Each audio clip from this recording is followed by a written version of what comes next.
ನಮಸ್ಕಾರ ಸಹೃದಯರೇ. ನಿಮಗೆಲ್ಲ ಗೊತ್ತಿರೋದು, ಚಿಕ್ಕ ಇದರಲ್ಲಿ ಕಲ್ತಿರ್ತೀರ.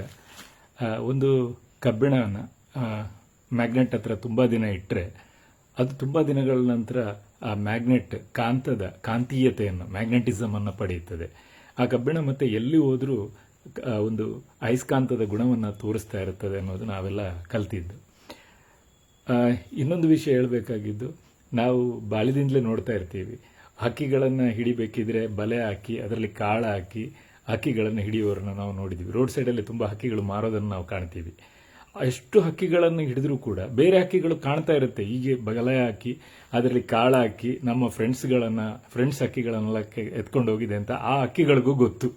ಆದರೂ ಕೂಡ ಪುನಃ ಹಕ್ಕಿಗಳು ಅದರಲ್ಲಿ ಬೀಳ್ತಾ ಇರುತ್ತೆ. ಸೊ ಇದು ಕಾಂತೀಯತೆಯ ಎರಡನೇ ಉದಾಹರಣೆ ಹೇಳಿದ್ದು. ಒಂದು ಕಬ್ಬಿಣದ್ದು ನಿರ್ಜೀವವಾದ್ದು, ಜೀವ ಇರುವಂತಹ ಒಂದು ಪಕ್ಷಿದು ಹೇಳಿದೆ. ನಾನು ಹೇಳಕ್ಕೆ ಬರ್ತಾ ಇರೋದು, 2002ರಲ್ಲಿ ವರ್ಲ್ಡ್ ಗೋಲ್ಡ್ ಕೌನ್ಸಿಲ್ ನಲ್ಲಿ ಶಿವರಾಮ್ ಅಂತ ಒಬ್ಬ ವ್ಯಕ್ತಿ ಹೇಳ್ತಾನೆ, ನಮಗೆ ಇದನ್ನು ತುಂಬ ವ್ಯಾಪಾರ ಮಾಡಬೇಕಿದ್ರೆ, ಚಿನ್ನನ ತುಂಬ ವ್ಯಾಪಾರ ಮಾಡಬೇಕಿದ್ರೆ ನಾವು ಯಾವ ರೀತಿಯ ಜಾಹೀರಾತನ್ನು ಹಾಕಬೇಕು ಅಂತ ಹೇಳಿದ್ರೆ, ಮೂಢನಂಬಿಕೆ, ಮೌಢ್ಯತೆ ಎಂಬ ಬಲೆಯ ಒಂದು ಇದನ್ನು ಹಾಕಬೇಕು. ಹಾಕಿದರೆ ಮಾತ್ರ, ಜಾಹೀರಾತನ್ನು ಹಾಕಿದರೆ ಮಾತ್ರ ಜನ ಅಟ್ರಾಕ್ಟ್ ಆಗೋಕ್ಕೆ ಬರ್ತಾರೆ ಅಂತ 2002ರಲ್ಲಿ. ಯಾಕೆಂದರೆ ಈ ದಾಖಲೆ ನಾನು ಬರೆದಿಟ್ಟು ನಿಮಗೆ ಮಾತಾಡ್ತಾ ಇರೋದು. 2002ರಲ್ಲಿ ವರ್ಲ್ಡ್ ಗೋಲ್ಡ್ ಕೌನ್ಸಿಲ್ನಲ್ಲಿ ಶಿವರಾಮ್ ಎಂಬುವರು ಈ ವಿಷಯವನ್ನು ಹೇಳ್ತಾರೆ.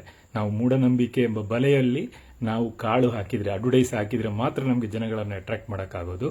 ಆದ್ದರಿಂದ ಒಂದು ವಿಷಯ ಮಾಡೋಣ, ಅಕ್ಷಯ ತೃತೀಯ ಅಂತ ಹೇಳಿದರೆ ಈ ದಿನ ನೀವು ಯಾವುದೇ ಚಿನ್ನವನ್ನು ತಗೊಂಡ್ರೆ ನಿಮಗೆ ಮನೆಗೆ ಐಶ್ವರ್ಯ ಬರುತ್ತೆ ಅನ್ನುವಂಥ ಒಂದು ಅಡ್ವರ್ಟೈಸ್ ಅಲ್ಲಿಂದ ಶುರು ಮಾಡ್ತಾರೆ. ಒಂದು 5 ವರ್ಷ ತನಕ ಅದು ಅಷ್ಟೊಂದು ಎಫೆಕ್ಟಿವ್ ಆಗೋದಿಲ್ಲ. ಯಾಕಂದ್ರೆ ನಾನು ಆಗಲೇ ಹೇಳಿದೆ, ಒಂದು ಕಬ್ಬಿಣನ ಕಾಂತ ಹತ್ರ ತುಂಬ ದಿನ ಇಟ್ಟರೆ ಮಾತ್ರ ಅದು ಕಾಂತೀಯತೆಯನ್ನು ಪಡೆಯುತ್ತೆ. ಜನಗಳು ಅದನ್ನು ಪಡೆಯಕ್ಕೆ ಶುರು ಮಾಡಿದ್ರು. ವರ್ಷಗಳು ಕಳೆದಂಗೆ ಅಕ್ಷಯ ತೃತೀಯ ಅಂತ ಹೇಳಿದರೆ ಜನಗಳು ಬಂದು ಬೀಳಕ್ಕೆ ಶುರು ಮಾಡಿದರು, ಎಲ್ಲ ತಗೊಳಕ್ಕೆ ಶುರು ಮಾಡಿದರು. ಅಂದರೆ ಈ ಮಾರ್ಕೆಟಿಂಗ್ನಲ್ಲಿ ಜನಗಳ ನೆಗೆಟಿವ್ ಏನು ಅಂತೇಳಿ ಕಂಡು ಹುಡುಕಿ ಆ ಮಾರ್ಕೆಟಿಂದ ಅದನ್ನು ಅವರು ಲಪಟಾಯಿಸ್ತಾ ಇದ್ದಾರೆ. ಖಲೀಲ್ ಗಿಬ್ರಾನ್ ಎಂಬ ದೊಡ್ಡ ಲೇಖಕನ ಒಂದು ಕತೆ ಇದೆ. ಅದರಲ್ಲಿ ಈ ನಾವು ತೋಟದಲ್ಲಿ ಬೆಳ್ಚಪ್ಪ ಇಡ್ತೀವಿ. ಬೆಳ್ಚಪ್ಪ ಅಂತ ನಿಮಗೆ ಗೊತ್ತಿರುತ್ತೆ. ತೋಟದಲ್ಲಿ ಯಾವುದೇ ಪ್ರಾಣಿಗಳು ಬರಬಾರ್ದು ಅಂತ ಒಂದು ಬೆಳ್ಚಪ್ಪ ಅಂತ ಒಂದು ಕಟ್ಟಿಡ್ತೀವಿ. ಅದರ ತಲೆ ಮಡಿಕೆದಾಗಿರುತ್ತೆ. ಪ್ರಾಣಿಗಳೆಲ್ಲ ಅದನ್ನು ನೋಡಿ ಓಡ್ತಾ ಇರುತ್ತೆ. ಇದನ್ನು ನೋಡಿದಾಗ ಬೆಳ್ಚಪ್ಪನ ಹತ್ರ ಹೋಗಿ ಕೇಳ್ತಾರೆ, ಒಬ್ಬ ವ್ಯಕ್ತಿ ಕೇಳ್ತಾನೆ, ಅಲ್ಲ ಬೆಳ್ಚಪ್ಪ, ನಿನ್ನ ತಲೆ ಮಡಿಕೆದು ಅಂತ ನನಗೆ ಗೊತ್ತು, ಆದರೆ ನಿನ್ನನ್ನು ನೋಡಿ ಜನ ಯಾಕೆ ಹಿಂಗೆ ಓಡೋಗ್ತಾ ಇದ್ದಾರೆ, ಪ್ರಾಣಿಗಳು ಯಾಕೆ ಓಡೋಗ್ತಾ ಇದ್ದಾರೆ ಅಂತ ಕೇಳ್ತಾರೆ. ಆಗ ಬೆಳ್ಚಪ್ಪ ಹೇಳುತ್ತೆ, ಅಂದರೆ ಅದು ಕತೆ, ಅದು ಬೆಳ್ಚಪ್ಪ ಹೇಳುತ್ತೆ, ನನಗೆ ಗೊತ್ತು ನನ್ನ ತಲೆಯಲ್ಲಿ ಏನೂ ಇಲ್ಲ ಅಂತ, ಆದರೆ ಆ ಪೆದ್ದರಾದ ಪ್ರಾಣಿಗಳಿಗೆ ಅದು ಗೊತ್ತಿಲ್ವಲ್ಲ ನನ್ನ ತಲೆಯಲ್ಲಿ ಏನೂ ಇಲ್ಲ ಅಂತ. ನನಗೆ ಮಾತ್ರ ಗೊತ್ತು ನನ್ನ ತಲೆಯಲ್ಲಿ ಏನಿಲ್ಲ ಅಂತ, ಆದರೆ ಓಡಿ ಹೋಗುವ ಪೆದ್ದರಾದಂತಹ ಪ್ರಾಣಿಗಳಿಗೆ ಏನು ಗೊತ್ತು? ಅದೇ ರೀತಿ ಮಾರ್ಕೆಟಿಂಗ್ ಮಾಡುವವರಿಗೆ ಗೊತ್ತು ಅಕ್ಷಯ ತೃತೀಯ ಅಂತ ಹೇಳಿದ್ರೆ ಏನೂ ಅಲ್ಲ ಅಂತ, ಆದರೆ ಅಲ್ಲಿ ಓಡಿ ಬರುವ ಜನಗಳಿಗೆ ಏನು ಗೊತ್ತು? ಈಗ ವರ್ಷ ಹೋದಂಗೆ 10%, 25%, 30% ಅಷ್ಟು ವ್ಯಾಪಾರ ಜಾಸ್ತಿ ಆಗ್ತಾ ಇದೆ. ಮನೆಯಲ್ಲಿ ಎಷ್ಟೇ ಕಷ್ಟ ಇದ್ರೂ ಹೋಗಿ ತಗೊಳ್ತಾ ಇದ್ದಾರೆ. ಈ ಮಾರ್ಕೆಟಿಂಗ್ ಅಂದರೆ ಅದೇ ರೀತಿ. ನಾನೇನು ತಿನ್ನೋದಿಲ್ವೋ ಅದರ ಬಗ್ಗೆ ನಾನು ಅಡ್ವರ್ಟೈಸ್ ಮಾಡ್ತೀನಿ. ಕೆಲವೊಂದು ನಟರು ನೀವು ನೋಡಿರ್ಬೋದು, ತಿಂದು ಉಗಿಯುವಂಥದ್ದನ್ನೆಲ್ಲ ಅವರು 2 ನಂಬರ್ ತೋರಿಸಿ ಹೇಳ್ತಾರೆ, ನೀವು ಬನ್ನಿ 2 ನಂಬರ್ ವ್ಯಕ್ತಿಗಳೇ ಬನ್ನಿ ತಗೊಳ್ಳಿ ಅಂತ. ಅವರು ತಿನ್ನಲ್ಲ. ಶಾರುಖ್ ಖಾನು, ಅಜಯ್ ದೇವಗನು ಮತ್ತು ಇನ್ನೊಬ್ಬ ಅಕ್ಷಯ್ ಕುಮಾರ್, ಇವರು 3 ಜನ ತೋರಿಸ್ತಾರೆ. ಎಲ್ಲ ಅಡ್ವರ್ಟೈಸ್ ಅನ್ನು ತೋರಿಸ್ತಾರೆ ಈ ನಟರು. ಈ ನಟರನ್ನು ನಟ ಮಾಡಿದ್ಯಾರು? ಪಬ್ಲಿಕ್ಕು. ಅವರಿಗೆ ಒಂದು ರೆಸ್ಪಾನ್ಸಿಬಿಲಿಟಿ, ಒಂದು ಬಾಧ್ಯತೆ ಅಂತ ಇರುತ್ತೆ. ಹೀಗೆ ಸುಳ್ಳು ಅಡ್ವರ್ಟೈಸ್ ಕೊಡೋದಲ್ಲ. ನೀವು ನೋಡಿರ್ಬೋದು, ಪೆಪ್ಸಿಯೆಲ್ಲ ಕುಡಿಯುವಾಗ ತುಟಿ ತನಕ ಮಾತ್ರ ಅವರು ತಗೊಳ್ತಾರೆ, ಅದನ್ನು ಅವರು ಕುಡಿಯಲ್ಲ. ಸಕ್ಕರೆಗಳನ್ನು ಅವರು ತಿನ್ನಲ್ಲ, ಸ್ವೀಟ್ಸ್ಗಳನ್ನು ಅವರು ತಿನ್ನಲ್ಲ, ಆದರೂ ಇದು ಬೆಸ್ಟ್ ಅಂತ ಹೇಳ್ತಾರೆ. ಈ ರೀತಿಗೆ ಬಂದು ನಿಂತಿದೆ ನಮ್ಮ ಮಾರ್ಕೆಟಿಂಗ್. ಆದ್ದರಿಂದ ಜನರು ಪ್ರಬುದ್ಧರಾಗಬೇಕು. ಈ ಅಕ್ಷಯ ತೃತೀಯ ಅದು ಇದು ಅಂತ ಹೇಳಿದ್ರೆ ನಾವು ಅರ್ಥ ಮಾಡ್ಕೊಳ್ಬೇಕು ಏನು ಅಂತೇಳಿ. ನಮ್ಮನ್ನು ಬಲೆ ಬೀಸ್ತಾ ಇದ್ದಾರೆ, ನಾವು ಮೂಢರು ಅನ್ನುವ ರೀತಿಯಲ್ಲಿ ಬಲೆ ಬೀಸ್ತಾ ಇದ್ದಾರೆ.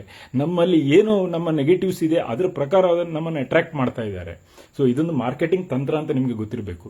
ಒಂದು ವ್ಯಾಪಾರಿ, ಅವನ ಹೆಸರು ಜೋಯ್ ಆಲುಕಾಸ್ ಅಂತ, ಅವನ ಹತ್ರ ಒಂದು ಕ್ವಶನ್ ಕೇಳಿದಾಗ ಅವನು ಹೇಳಿದ್ದು, ಈ ಅಕ್ಷಯ ತೃತೀಯ ದಿನ ಹೇಳಿದ್ದು, it is A great superstitious industry ಅಂತ. ಆದ್ದರಿಂದ ಮಾರ್ಕೆಟಿಂಗ್ ಅಂದರೆ ಒಂದು ತಂತ್ರಗಾರಿಕೆ, ಅದು ನಮಗೆ ಅರ್ಥ ಆಗಬೇಕು. ಆ ತಂತ್ರಗಾರಿಕೆ ಏನು ಅಂತ ಅರ್ಥ ಆಗಬೇಕು. ಆಹಾರದಲ್ಲೂ ಕೂಡ ಅಷ್ಟೇ, ಎಷ್ಟೋ ವಿಷಾಂಶ ಇರುವಂಥ ಆಹಾರಗಳನ್ನು ತಿನ್ನಿ, ಮಕ್ಕಳಲ್ಲೇ ತಿನ್ನಕ್ಕೆ ಹೇಳ್ತಾರೆ, ಎಲ್ರಿಗೂ ತಿನ್ನಕ್ಕೆ ಹೇಳ್ತಾರೆ. ಅದನ್ನು ನೋಡಿ ನಾವು ಅದನ್ನು ತಗೊಳ್ತೀವಿ ಮನೆಗೆ. ನಮ್ಮ ಮಕ್ಕಳಿಗೆ ಆಗುವಂತಹ ವಿವಿಧ ರೋಗಗಳು ನಮ್ಗೆ ಏನು ಅಂತ ಗೊತ್ತಾಗ್ತಾ ಇಲ್ಲ. ಸೊ ಇದೊಂದು ದೊಡ್ಡ ವ್ಯಾಪಕವಾಗಿ ಹೋಗ್ತಾ ಇದೆ. ಆದ್ರಿಂದ ನಾನು ಜನಗಳಿಗೆ ಹೇಳ್ತಾ ಇರೋದು, ನೀವು ದಯವಿಟ್ಟು ಪ್ರಬುದ್ಧರಾಗಿ ಅರ್ಥ ಮಾಡ್ಕೊಳ್ಳಿ, ಬಲೆಗಳಲ್ಲಿ ಬೀಳ್ಬೇಡಿ. ಯಾವುದೋ ಒಂದು ಕಬ್ಬಿಣ ಅಯಸ್ಕಾಂತಕ್ಕೆ ಅಟ್ರಾಕ್ಟ್ ಆಗುತ್ತೆ. ಎಷ್ಟೋ ಹಕ್ಕಿಗಳು ಬೇರೆ ಹಕ್ಕಿಗಳು ಬಲೆಗೆ ಬಿದ್ದದ್ದು ನೋಡಿ ಪುನಃ ಅದು ಹೋಗಿ ಬೀಳ್ತಾ ಇದೆ. ಆದರೆ ನಾವು ಹಕ್ಕಿಗಳೂ ಅಲ್ಲ, ಕಬ್ಬಿಣವೂ ಅಲ್ಲ. ಅರ್ಥ ಆಯ್ತು ಅಂತ ಕಾಣುತ್ತೆ. ನಮಸ್ಕಾರ. ಜೈ ಕರ್ನಾಟಕ.